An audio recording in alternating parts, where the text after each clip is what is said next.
All right, so we're putting this offer together. You got to do me a favor. You got to give me 17 to 20 minutes because I got to go over this. I will not feel good if you don't understand what you're signing. This is a pretty big deal. So let me run through this contract, 17, 20 minutes. Then you sign it. We'll both feel good and we'll move forward. Okay. So obviously you got the sellers, John Smith selling to you guys. Section 2 is just a description, just deed information for the attorneys. Okay. Purchase price. You guys are offering full price, $269,900. You're putting $5,000 down today. And I have in here that you'll put down another $5,000 the day after the inspection contingency ends. Okay. Which means you're going to have to bring $259,900 to closing, and that's partial deposit and partial lender funds. Okay. Escrow agent is a listing agent. They hold your deposits. They're still your money. It does not come out of what the down payment is from the bank. So if the bank says you need $20,000 and you have 10 here, you're only going to need 10 more. So it's still your money. Closing date right now, we got a closing for Halloween. Okay, so we're going to close on Halloween. Again, this is preliminary. Things can change. There's things that we cannot control in this process. For the most part, you should target October 31st for that closing. But as we get closer, the lender and attorneys may suggest a different closing for, again, for reasons we cannot control. Things might take longer on the lending side if they need more information. The appraiser could be slow. If our inspection period lasts longer than the suggested time on this because we need an extension for due diligence or anything like that, it could affect the closing time. So get excited about October 31st, but know it could get tweaked, okay? Your mortgage information, 5.1. I just took that right from your pre-approval. So you got a standard conventional mortgage for 30 years with no points. 5.2 is your mortgage application and your insurance application, okay? Mortgage application, I basically do. It's not really a formal process.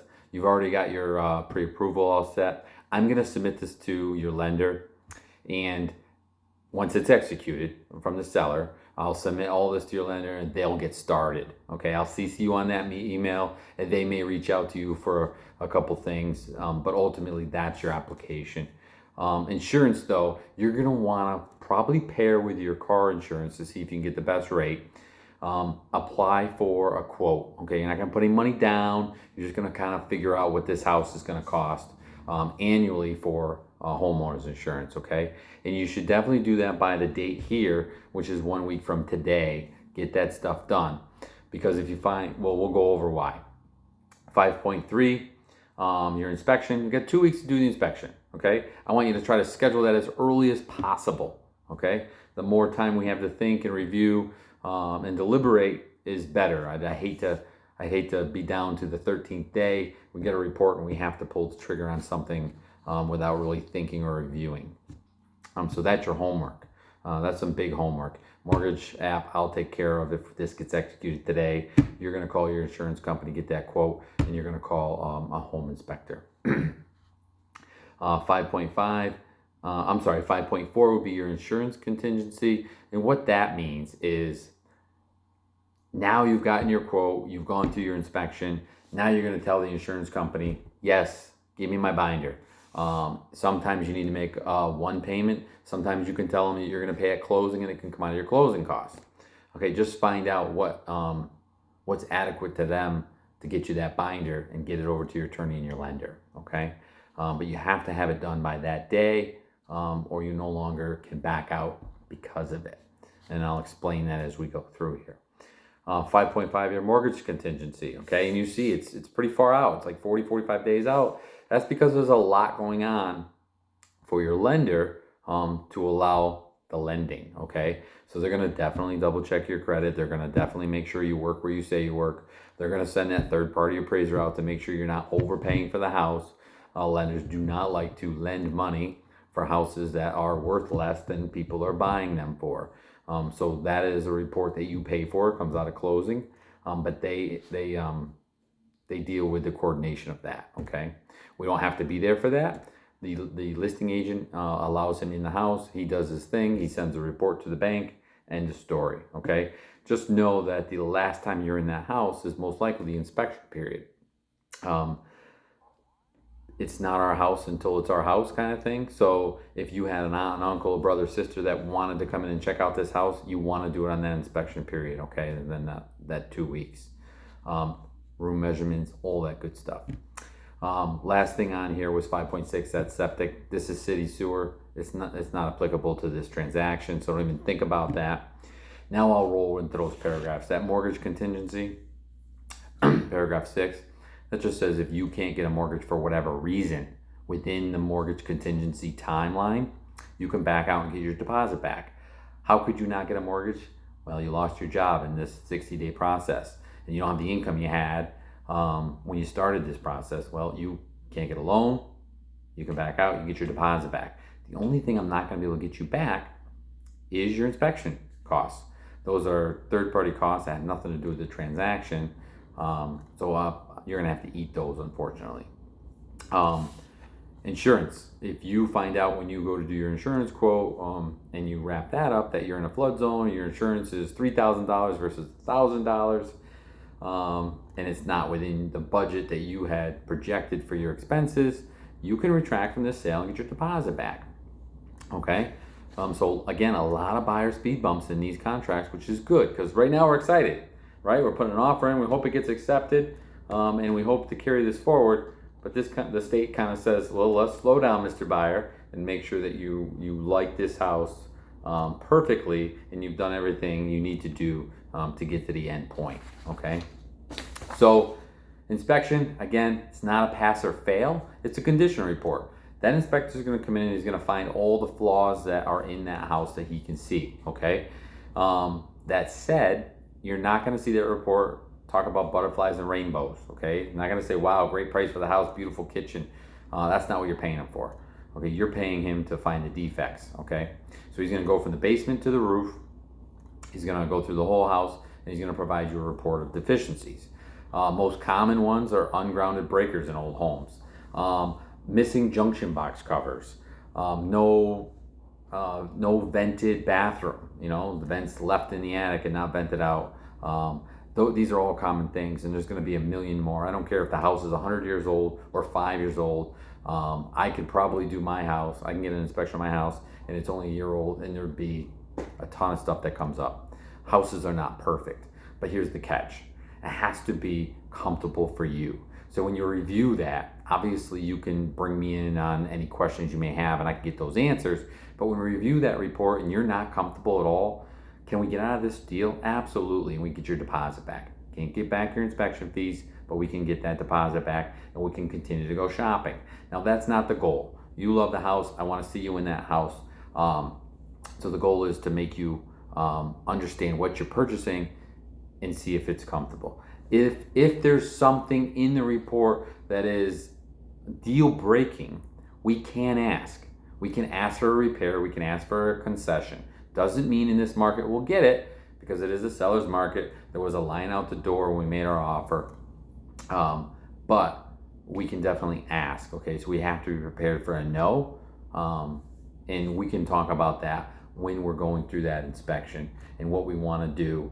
Because we may not even have to discuss this because you may be very comfortable with what comes back at the report. Okay? And then there's some boilerplate items in this, and it's just basic knowledge of your home and your property. And it says here that the sewer is municipal. So you have city sewer, city water, so expect a bill quarterly or biannually depending on the town we're in. Same with your water, it's city water. Possession, free from any tenants, okay, and nobody living in the property. So everybody will exit along with their personal property. No new survey. We're not dividing this land up in any way. You're getting what the plot plan is on the town, in town record. Fixtures. This is important to know. The seller can't go and take anything out of the house that is supposed to be in the house. Anything built in, anything bolted down, right? Dishwashers even on here. Any wall-to-wall carpeting, doorknobs, drapery rods, curtain rods. The drapes will be gone, but the rods should still be there, okay? So there's a whole list of things in this paragraph that kind of say, hey, these have got to stay. If we wanted the wood stove, we have to add the wood stove, okay? That's personal property because it's not a main heating system. but we want the refrigerator, we want the stove, we want the washer, we want the dryer, and we want the dishwasher, okay? And I have included those in there. If any of that is not reflective to what you were thinking, let me know. I can make those changes. There's nothing rented in this house. There's no rented hot water heater, no rented solar system. So I've marked none for that. And I've also marked that you're not going to assume any rentals in case something does pop up in transaction here. 14 just references that your attorney is going to make sure all adjustments are made so that when you get to closing, you don't owe any back taxes, you don't owe any old water bills, that they're all paid by the seller with any according liens, okay? So that you come in as a zero, right? Betterment, this house is not on a betterment. I don't even need to go over what that means because you don't have to deal with it here. Titles references a single family, okay? So that's going to be the use you're going to use it in. Use of proceeds to clear the title. Paragraph 17, it's a seller paragraph, right? Dual contract, some stuff for you, some stuff for the seller. All this says here is that the seller cannot take a penny at the closing table until all liens and bills are paid. And that's what the attorneys make sure. They don't give the seller the $269,000 that you're giving them.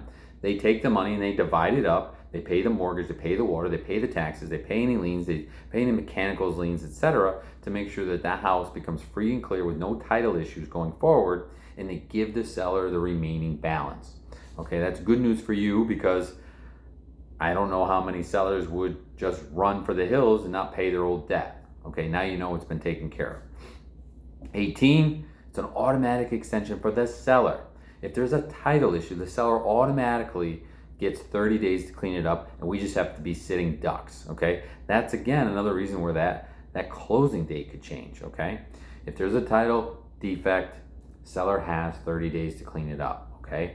After 30 days, the seller has to come back to us and say, hey, Mr. Buyer, will you allow us X amount more time to clean this up? Then it's up to you to make a decision whether you want to wait or retract from the sale and gain your deposits and buy another house, okay? The key here is the seller gets an automatic extension. You as a buyer do not. So if we need an extension for whatever reason, your lender needed more time for one major, something in this market with everything being so busy, that's the major concern. We have to request it, okay? And I will tell you, 10 out of 10 times we get that request if it's not ridiculous. If it's a week, great. If it's 2 months, that's just ridiculous. Okay, so keep that in mind. Then we go to the lead law, which we're going to go over on a whole separate piece of paper. This house was built for 1978. The owners have no idea if there's any lead-based paint, and we'll go over that on that separate mass document. 21 is your storage tanks, okay? And in this property, there's no storage tank. This pertains to your fuel, and you're heated here with natural gas, so there's no oil or propane we have to worry about or disclose. 22, condition of property, you'll see right there in the third sentence, broom swept. That's all they have to do. So when you get to that walkthrough, because we're allowed a walkthrough, last time we're in the house is most likely going to be the inspection contingency. Then we're going to not see that house for maybe 20 to 30 to 40 days, depending on what lines out here. But then we get a 24-hour walkthrough, whether it's the night before or the morning of closing. You still get to go through and make sure the house is presented the way it was when you saw it 30, 40 days ago, okay? But realize, I know you guys are really clean people, but this just says broom clean. So you may have to wipe out the refrigerator, you might have to wipe out the appliances, you might want to scrub those floors before you go in, but mass standard says it just needs to be broom swept, basically that and vacuumed, okay? But it's important that we go to that walkthrough and make sure they didn't leave anything in the attic, they didn't leave anything in the basement or the shed, and that there's no hole in the wall behind the couch, things that we couldn't have saw when the house was empty. That walkthrough takes about 15 minutes. So we could do it quickly right before the closing. We just want to make sure the heat works, we run the water and it's still hot, and everything is out of the house. Okay, that's the basics. And then if we ask for any repairs, we're verifying that those were done, okay? So just keep in mind that's a 15-minute thing. So when we get to that in 40, 50 days, I'm going to remind you that, we can do it on the way to closing, we can do it the night before, but it's just a quick review, okay? Nominee, you can hire, your attorney to close the deal for you. You could transfer the name before closing. Those things that your lawyer can go over with you. Very uncommon. Closing, section 24 is is a seller section. The seller has to come up with a smoke and carbon monoxide certificate. Those certificates only last 60 days. Okay. So once you get it in the sale transfer, it's going to expire. If you ever go to sell down the future, you're going to have to go ahead and do that too. But all it is fire department coming in, testing the units, making sure they're in compliance, and then they're in working order. So you know when you walk into that house that you're fire protected. Okay. If there's a wood stove or any type of secondary heating source, they will provide a permit and things like that. You're not going to get some of these lower items, E, F, and G, unless the house was a brand new build. Okay, we don't need a certificate of occupancy for a house that was built 100 years ago. Okay, 25. Again, with the seller has to carry insurance and or be liable if anything were to happen during the transaction. So if they accept this offer, they still own the property until we actually close on it. So if it catches on fire, if a tree hits it, they're still responsible for that repair. Okay. 26 says you agree to accept the deed once it's free and clear of all those liens and all those issues that we talked about earlier. If there's any old water bills or taxes, okay, once that is clear at closing, you accept the deed. Okay, we're not merging two properties in this contract, so that doesn't mean anything. 28, survival.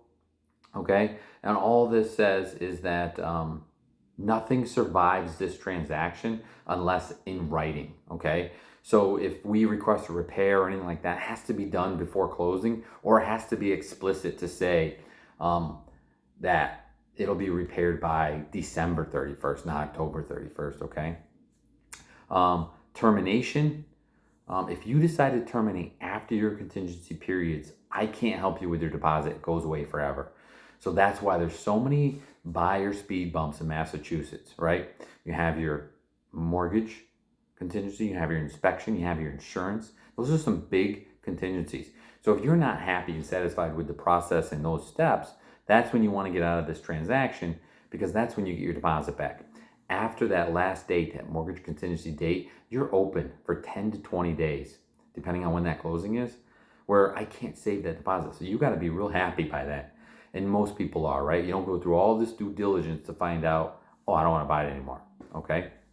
But I just need to explain that to you. Okay. 31, release of that deposit. Like I mentioned in the beginning, that's your deposit. That's being released back to you as part of your closing funds. Okay. It does not go away. It's yours. Okay. And the only other way it can get released is if you retract from the contract, you sign a termination, and then they release those funds to you. Now, if we terminate for one of those contingency reasons, please know that it's going to take 7 to 10 business days for that check to get back to you. Remember, the listing agent's holding that escrow, and they have to go through a process to get out of that escrow. So you can't come to my office and say, where's my deposit? I want it now.